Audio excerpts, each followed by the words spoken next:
Welcome back guys, Vishal Gupta आपका teacher. कैसे हो आप सब स्टूडेंट्स। इस वीडियो में मैं आपको क्लास 12 सब्जेक्ट अकाउंटेंसी का जो हमारा चैप्टर चल रहा है कैश फ्लो स्टेटमेंट का, उसका सोल्यूशन कराने जा रहा हूँ। क्वेश्चन नंबर 11 एंड 12 का from the book of TS 11। तो गाइस ये जो 11 क्वेश्चन है उसकी स्टेटमेंट मैं पढ़ने जा रहा हूँ। From the following balance sheet of KBC limited. मान लीजिए आप ये एक बार अपनी बुक के साथ ये क्वेश्चन मिला लो कि ये केबीसी लिमिटेड का ही है, ठीक है। As at 31 March 2021 and additional information दी हुई है साथ में। And calculate operating profit before working capital changes. और आपको क्या कैलकुलेट करने को बोला है? Operating profit before working capital changes.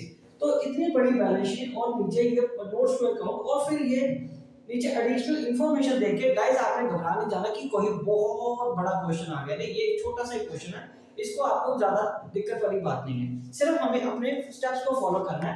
उसने हमें क्या बोला है? ऑपरेटिंग प्रॉफिट तक कैलकुलेट करने को गाइस, ठीक है। तो चलिए सबसे पहले मैं यहाँ लिख रहा हूँ क्वेश्चन नंबर 11, ठीक है जी। क्वेश्चन नंबर 11 लिख रहा हूँ और यहाँ पे लिख रहा हूँ मैं, हमें कैलकुलेट क्या करना है? कैलकुलेट ऑपरेटिंग प्रॉफिट रेशियो में कैलकुलेट ऑपरेटिंग प्रॉफिट, ठीक है जी, प्रॉफिट। ओके, तो सबसे पहले मुझे चाहिए नेट प्रॉफिट। नेट प्रॉफिट यहाँ पे गिवन है हमारे पास। यस, नेट प्रॉफिट हमारे पास गिवन है क्योंकि टैक्स भी है हमारे पास ऊपर, ये देखिए। और हमारे पास डिविडेंड की कोई इंफॉर्मेशन है नहीं, डिविडेंड की कोई इंफॉर्मेशन नहीं है। रिजर्व्स हैं, जनरल रिजर्व्स भी हैं, ठीक है गाइस। ओके, तो चलो हम पहले नेट प्रॉफिट बिफोर टैक्स निकालते हैं। हमें गिवन क्या है? Net profit. तो जब मैं यहाँ नेट प्रॉफिट लिखता हूँ तो अंडर सूत्र वो आफ्टर ऑल एडजस्टमेंट है, तो इसमें करेंगे current year minus previous year, ठीक है गाइस। तो करंट ईयर का नेट प्रॉफिट नीचे रिजर्व एंड सरप्लस में देखो सेकंड आइटम कितनी है? 2021 का 1,70,000 है, ठीक है जी। और प्रीवियस ईयर का कितना है? 1 लाख। ओके गाइस, और ये कितना बन गया? रुपीस 1 लाख। ये कितना आ गया? 1 लाख आ गया, 70,000 आ गया। ये कितना आ जाता है? 70,000 आ जाएगा, ठीक है जी। और उसके बाद आपको क्या करना है? इसमें हमें रिजर्व्स को ऐड कर देना है, ठीक है। ऐड क्या करेंगे? Add general reserve. रिजर्व्स में जो जनरल रिजर्व का कैसे पड़ा है? जनरल रिजर्व्स ऐड कर देंगे, ठीक है जी। जनरल रिजर्व्स कितने हैं गाइस? 5 लाख और 4 लाख। इस साल के 5 लाख है, पिछले साल के 4 लाख है, तो गैप कितना बढ़ा? 1 लाख का। तो 1 लाख इंक्रीज आया, वो मैं यहाँ लिख दूंगा, ठीक है जी। अब उसके बाद हमें क्या करना है? प्रोविजन फॉर टैक्स, ठीक है। प्रोविजन फॉर टैक्स ऊपर गिवन है ये 90,000 और 1 लाख। वो तो हमें कौन सा ऐड करना होगा? हमें तो करंट ईयर का ही ऐड करना है, तो ऐड करेंगे प्रोविजन फॉर टैक्स। तो ये आ गया 1 लाख का अगेन, ठीक है जी। कितने का आ गया? 1 लाख का। तो ये हमारे पास कितना बन गया? 2,70,000। गाइस ये क्या बन गया? 2,70,000, ठीक है जी। ये बन गया हमारा NP, net profit before tax and extra ordinary items, ठीक है जी। अब इसमें मैं क्या करूंगा? ऐड करेंगे और लेस करेंगे जो भी हमारा non operating and non cash items हैं, ठीक है जी, उस एक्सपेंसेस को। तो गाइस अगर इसमें हम देखें तो नॉन ऑपरेटिंग या नॉन कैश सिर्फ डेप्रिसिएशन है लास्ट में, तो डेप्रिसिएशन को हम क्या करेंगे? ऐड बैक कर लेंगे। डेप्रिसिएशन गाइस कितने की है? 75,000 की। तो इधर 75,000 ऐड कर लीजिए, और तो कुछ गिवन ही नहीं है।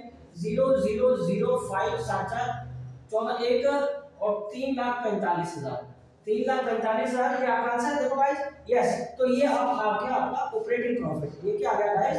Operating profit before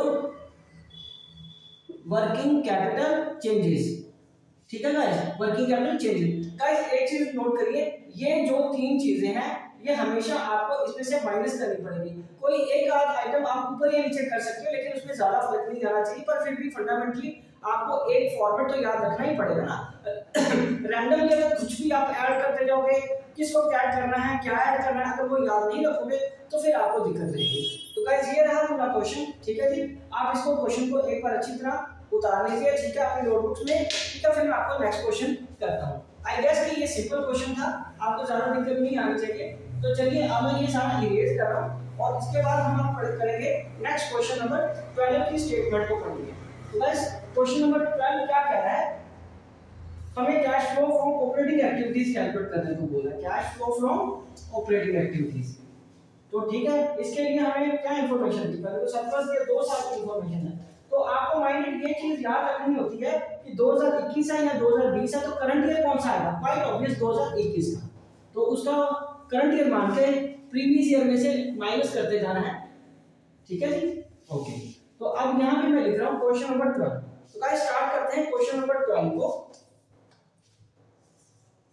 question number 12, तो यहाँ पे हमें कैलकुलेट करने को क्या बोला है, सबसे पहले हम उसकी बात करेंगे, cash flow from operating activities.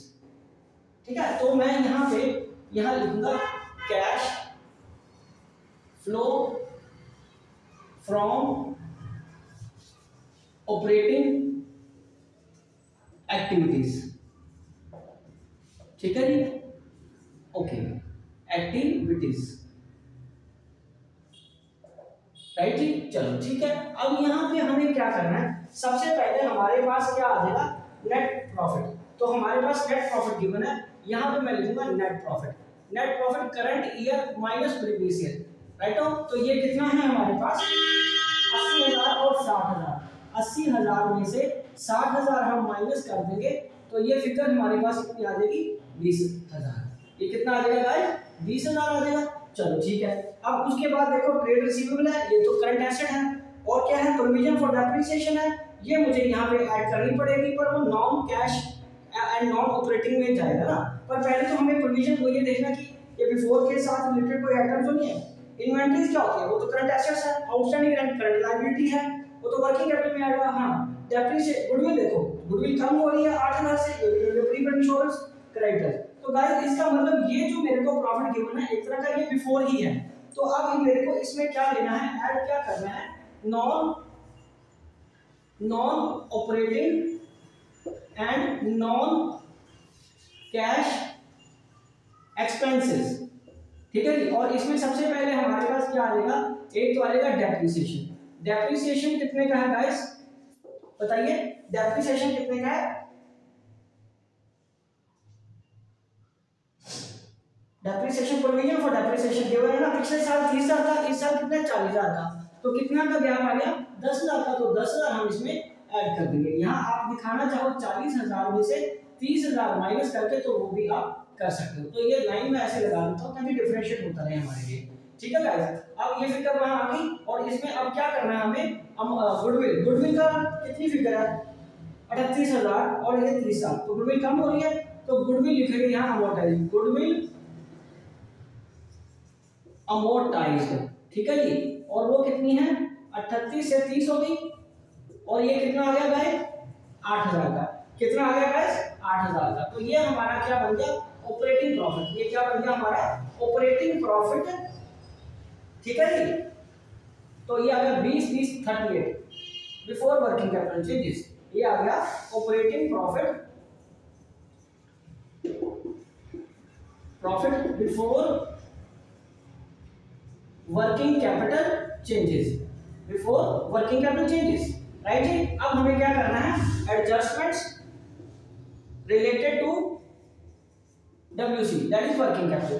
तो गाइस एक एक करके करते जाओ। ये देखो ट्रेड रिसीवेबल क्या हो रहे हैं, ट्रेड रिसीवेबल कम हो रहे हैं, तो इसको ऐड करते हैं, ऐड ट्रेड रिसीवेबल। अगर आप इसका हेड बनाना चाहते हो तो वो भी बना लो। ये आ जाएगा डिक्रीज इन करंट एसेट के अंडर क्या आ जाएगा, ट्रेड रिसीवेबल। ट्रेड रिसीवेबल कितने के ऐड हो रहे हैं, 6,000 के। वो 6,000 में पहले यहाँ लिख लेता हूँ, फिर वो फाइनल फिगर वहां ले जाएंगे। उसके बाद प्रोविजन फॉर डेप्रिसिएशन ही हो गया।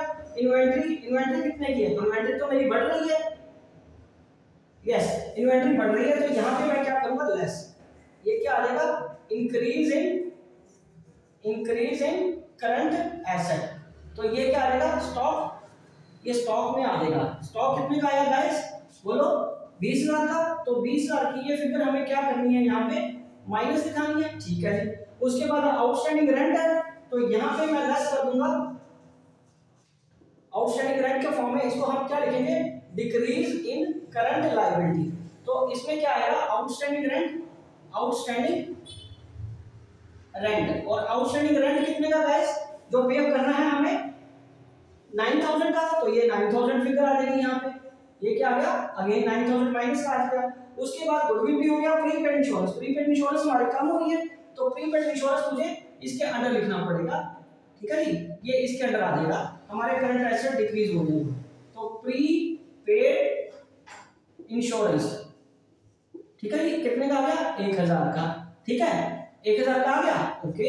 उसके बाद क्या है, लास्ट में ट्रेड पेबल, तो ये 6000 से कम हो रहे हैं, तो यहाँ पे ये डिक्रीज इन करंट लायबिलिटी के अंदर आ जाएगा ट्रेड पेबल्स, और ट्रेड पेबल्स कितने के कम हुए गाइस, 6000 के, तो ये 6000 की फिगर यहाँ आ जाएगी। अब ये देखो, ये पॉजिटिव का 7000 है, अब इसमें से मेरे को ये माइनस करना पड़ेगा, ठीक है जी,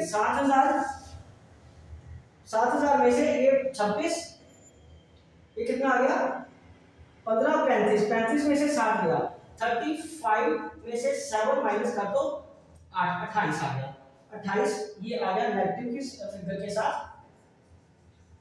ठीक है। और ये क्या बन गया हमारा 10,000, ये क्या बच गया 10,000 बच गया गाइस, और ये क्या बना, cash flow from operating activity, तो ये फाइनल फिगर क्या है, cash flow from operating activities, ठीक है गाइस। तो ये रहा आपका पूरा क्वेश्चन, तो आपको इसको लेकर परेशानी होना, और इजी क्वेश्चन है, बस चीजों को कंसेप्ट को अंडरस्टैंड करिए, ठीक है जी। सबसे पहले हमें नेट प्रॉफिट चाहिए होता है बिफोर, फिर उसके बाद नॉन कैश और नॉन ऑपरेटिंग आइटम्स को एडजस्ट करना होता है, फिर ऑपरेटिंग प्रॉफिट आ जाएगा, उसमें आपको एडजस्टमेंट किससे रिलेटेड करनी है, वर्किंग कैपिटल से, ठीक है। डिक्रीज इन करंट एसेट होगा तो ऐड करना है, इंक्रीज इन करंट एसेट होगा तो लेस करना है, इंक्रीज इन लायबिलिटी है तो ऐड करनी है, डिक्रीज इन लायबिलिटी है तो लेस करनी है, ठीक है। तो वो करने के बाद आपका ये ऑपरेटिंग प्रॉफिट आ जाएगा, ठीक है गाइस। इसी के साथ ये क्वेश्चन कंप्लीट होता है। आई होप कि आपने पूरा इसको अंडरस्टैंड कर लिया है। ओके जी, गुड लक।